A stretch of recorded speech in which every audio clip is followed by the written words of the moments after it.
Sorry to interrupt, but literally in the last 60 seconds that you've been talking, Michel Barnier has actually tweeted, and I have to say it's not hugely positive. Let me just tell you what he says.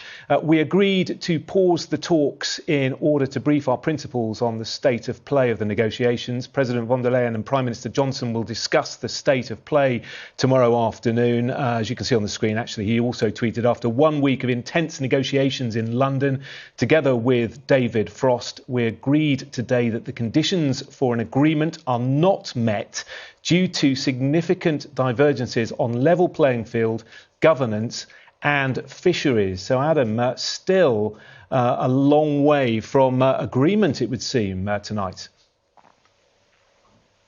That's really important because what he is effectively saying is that my reading with that would be that Michel Barnier, who has a mandate, effectively a set of instructions about how far he can go, is almost raising a white flag and saying, I can't go any further within the strictures that are in place.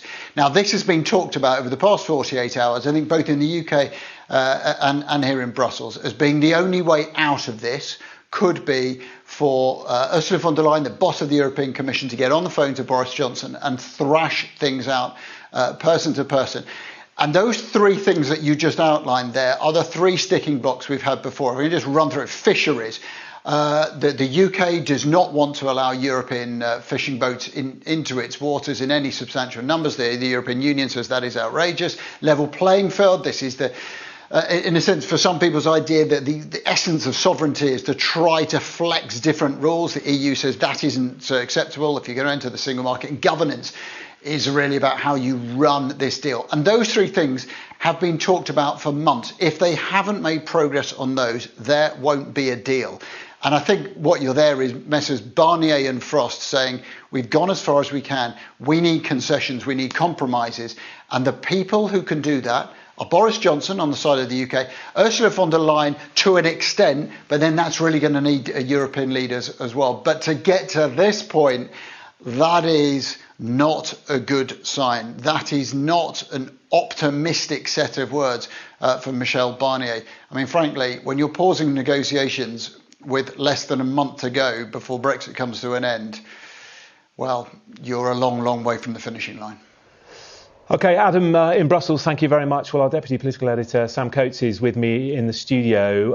As Adam was saying there, I mean, it doesn't look good, does it? There was some hope for optimism in that Michel Barnier was going to stay for the weekend. Talks were obviously going to continue. But what's your reading of this latest tweet?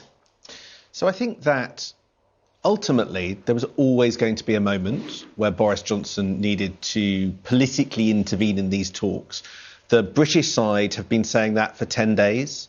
The EU side have signalled that even this week, and this is it. There also needed to be drama. There needed to be drama because Britain needs to have scored a victory in the eyes of public opinion in the final furlong of these talks, and that was quite hard given the mandate that Michel Barnier set and was having to work to, set by the EU 27. So while I completely agree with Adam, it is not an optimistic sign that the principal negotiators cannot strike a deal. Nevertheless, I think everybody was expecting there having to be this moment where the most senior people involved in the negotiation, the head of the Commission and the British Prime Minister, actually got involved, got on the phone in the progress to a deal. It was expected yesterday, and here it is tonight. You would expect the negotiations to be paused while that took place. There's not a lot more that Mr Barnier and Mr Frost can do until that conversation has taken place. There are understood to be issues, particularly around just how you work out how the UK relates to the EU in terms of standards and laws and rules, and the kind of consequences if one side or the other moves away from any agreement. That's the biggest sticking point, I suspect, at the moment. It needs to be dealt with at the very highest level. So we will get better understanding of whether we're heading to a deal or not heading to a deal, I suspect, after this call has taken place. Yeah, so it's